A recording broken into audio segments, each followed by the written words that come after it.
Debt sounds scary, right? But here is the truth. Debt is not the problem. It is how we use it that makes all the difference. Some people proudly say, I have never taken a single loan. Other people say, I'm drowning in debt and can't breathe. Honestly speaking, both are missing the real point. What truly matters is this.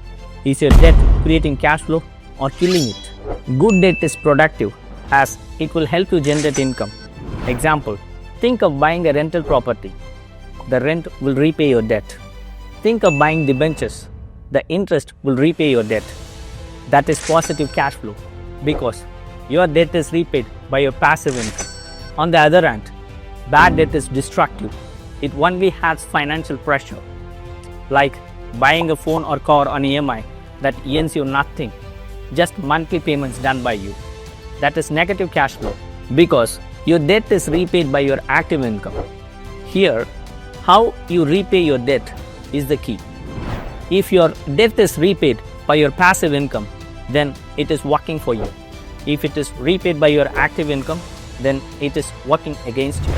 So, the next time if you think about debt, don't just ask if it is good or bad. Ask yourself, will it be repaid by your active income or passive income? Because when used wisely, smart debt can build your future. So, leverage with logic. What is your choice?